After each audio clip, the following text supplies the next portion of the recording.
It's the dawn of a new year, which of course means it's time for Delayed Input's most obnoxious tradition, my top 10 anticipated trailers of 2026. Now, before we get into it, every year somebody asked, now hold on a minute, what's the difference between anticipating games and anticipating game trailers? Wouldn't they be the same list? Not necessarily, no. Because, as we all know, a game doesn't necessarily have to be good for it to make for a good trailer, but also, a trailer doesn't have to be good for it to be good. Meaning that sometimes you're willing to spend 90 seconds with something that is terrible and embarrassing and you kind of hate it, and still come away having had a good time. With that understood, here they are, the top 10 anticipated trailers. In the 10 spot, GTA 6. Firstly, you might think, no, duh. Then you might think, hold on, number 10?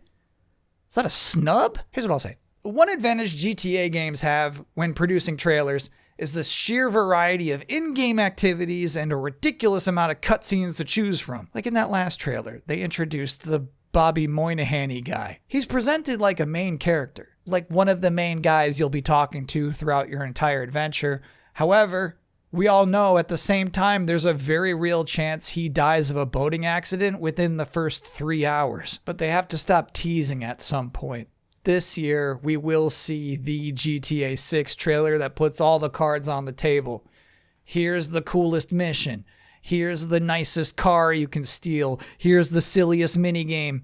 Here's the Bobby Moynihan guy driving a little too fast in a boat. So why should such an epic trailer fall so low on this list? My thinking is that, historically speaking, the most memorable Rockstar trailers are the introductory trailers, the ones that show the vibe and world of a game for the first time, and not the launch trailers that show too much of everything. So I'm saying it's very likely that we've already seen the best GTA 6 trailers. They're the old ones, and for that reason, I can't do any better than 10. Number 9, handhelds. So it's somehow possible that in 2026, we may see the announcement of a new Steam Deck, an Xbox handheld, and a PlayStation handheld.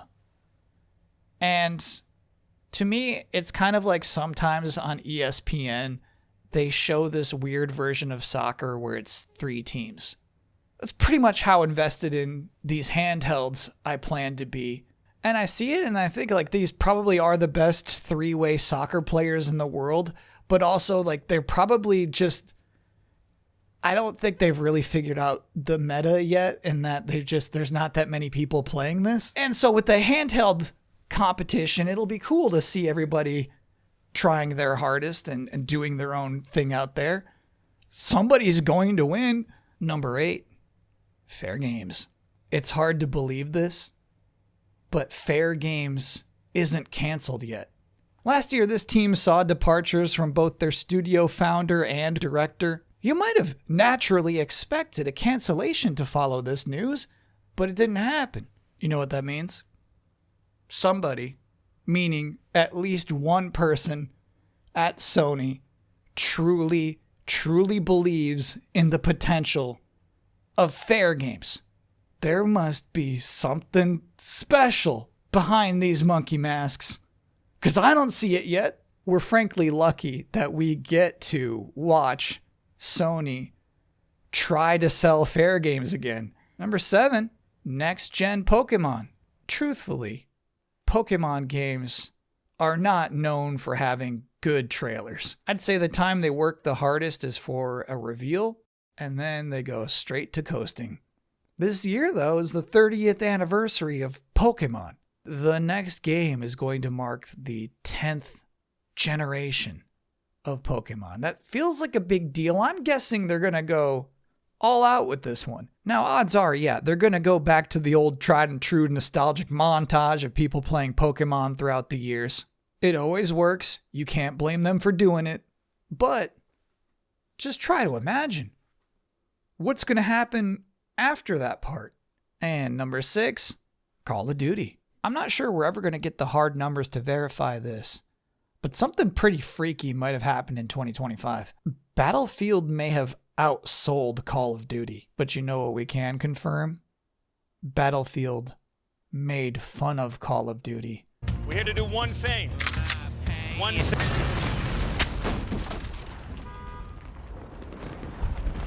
Who was that? Doesn't matter.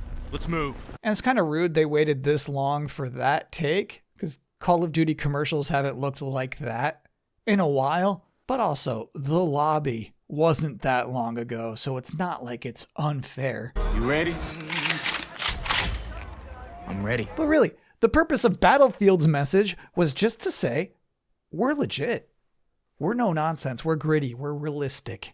And Call of Duty is just some jokey Hollywood buffoonery. And then Call of Duty just played right into that criticism. What kind of baby we got?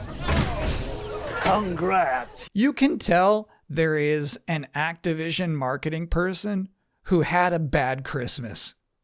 They were just off in a corner, sitting in a nice chair, just stewing, just spinning half an ice cube around an empty glass, just scheming their commercial revenge for 2026. Hun, do you want to open a present? No, let me think. But part of this whole story, we've got to talk about this post.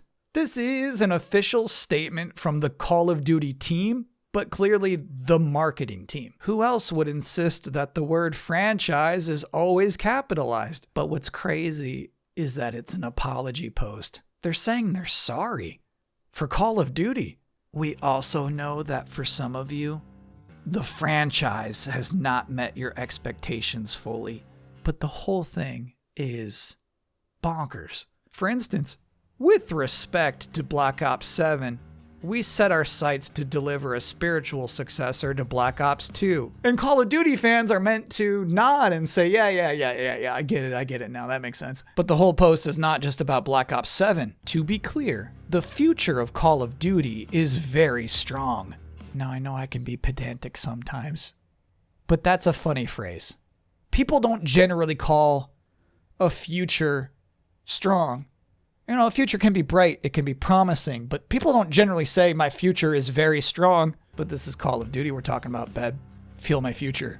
It's very strong. And then here's the good stuff. We have been building the next era of Call of Duty, and it will deliver precisely on what you want, along with some surprises that push the franchise and the genre forward. Now, me personally, I think those are perhaps impossibly lofty goals for a Call of Duty game, but I think we can all agree it will be fun to watch them try. Number 5, Mario's next game. Nintendo does foolish things all the time. It's what they do. But I can't imagine the possibility of a brand new Mario movie coming out and not some sort of game to coincide, maybe not with the theatrical release, but maybe with the home release at some point. And no, don't say Baby Mario Tennis as a counterpoint. I'm implying that there ought to be a Super Mario game this year, you know, with jumping, and that it will be fully featured, and there's a 0% chance that it would be rushed out to capitalize on the film. Number 4, you saw this coming. Half-Life 3. Everyone's wondering, does Valve still have it? Can they make the new best FPS of all time? Sure, but think of the trailer. I was rewatching the Half-Life Alyx reveal. And what's kind of special about the trailer itself is that from its first moments, it seems very focused on showing you cool things you can do in the game. Obviously, the very end is the G-Man showing up like you're supposed to get goosebumps at his very appearance, but generally what could have been, you know, this shallow pandering, it's new Half-Life. It's not that. It's actually super focused on the mechanics of the video game and showing that off. And I think there's a good chance they could do the same with Half-Life 3. And I realize it's kind of nuts to put that on the list. It really does feel, whether it's called Half-Life 3 or not, it feels like this thing is happening this year.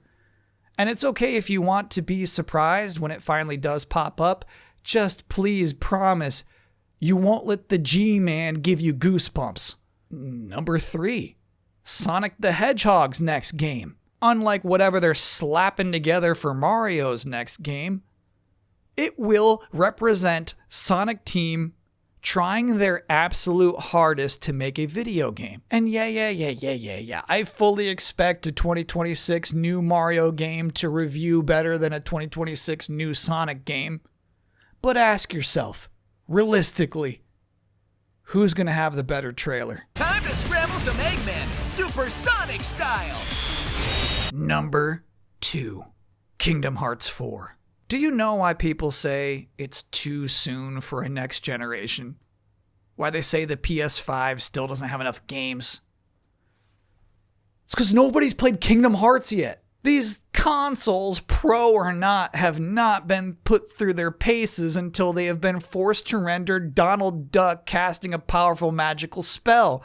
That will be the benchmark. Now, it's true I was a dumb enough of a sucker to have Kingdom Hearts 4 on last year's list. Unfortunately, Square Enix then went on to spend 2025 just trying to get people excited about Final Fantasy remakes, Dragon Quest remakes, and Philadelphia. But that's okay. That's okay. You know why? Square Enix cannot possibly be boring for 2 years in a row. Therefore, henceforth, Kingdom Hearts 4 2026 trailer. And my number 1 most anticipated trailer, the return of Sorry to Keep You Waiting. You know, as in... Sorry to keep you waiting! And not specifically that guy, but just, you know, the overall vibe. Kept you waiting, huh, is also acceptable. But pretty much, Sorry to Keep You Waiting is like the coolest thing a hero can say upon an unexpected arrival. I'm pretty sure that's why Mega Man's return was so ho-hum. He never apologized for keeping us waiting. And if you're saying, oh, that's just cheap nostalgia, this guy only loves sequels. No, not necessarily. What I'm saying is, even if it's something I've never heard of before, right? Even if it's just some fresh, brand new, sassy, slimy baby popping out and says, sorry to keep you waiting, I'm going to hear him out. There's just, the phrase is a cheat code. There's an innate value to human brains to hearing that. If the G-Man turns out to say sorry to keep you waiting, that would be different. That would in fact make me mad. I would go ahead and delete every comment you write on this video because I would need you to understand that it doesn't count if the G-Man says it. And that's delayed input. I'll be back next week. Until then, thanks for watching.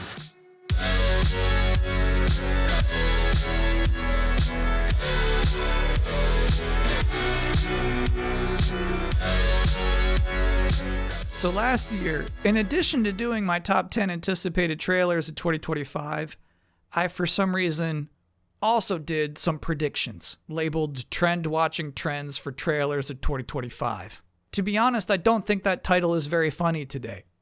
My tastes are constantly evolving. Anyway, let's see how I did. Unconventional romance options. Say maybe the best we saw in 2025 is Date Everything. These all, to me, look far too human to be considered unconventional. I had a Balatro likes. And yeah, I think something like Clover Pit's trailer just clearly demonstrating, okay, you're doing a run, you gotta hit your blind. That kind of counts. It's still obviously not as common as that one shot that shows you 3 cards which represent your 3 options. So maybe it's too early to call the Balatro thing a trend. Balatro. I said look out for big butts in 2025. Accurate. However, not even I in my wildest dreams could have predicted the absolute big butt degeneracy of Marvel Rivals. And finally, there was emotional blinks. And I'd say this one's more of a low-key underground trend that not a lot of people are picking up on. The idea is that being able to show a character emotionally blinking is almost demonstrating how good at video game animation you are. It's like the difference between great animation and Bethesda style. It's just proving that your characters have dramatic chops. From Eric's Home, The Stolen Dream, blink, to Mafia, The Old Country, blink, the emotional blinks are out there. But those were the only 2 I wrote down on this sticky note that I was supposed to keep updating all year. So I'd say not too bad. Let's see how I can do for 2026. It's the 2026 Trailer Trend Watch. Much better title. First, apathy towards death. I feel like it's becoming kind of trendy. It seems like an effective way to advertise your game is to show just how funny it is when your character perishes. How about this? Damage numbers in prestige titles.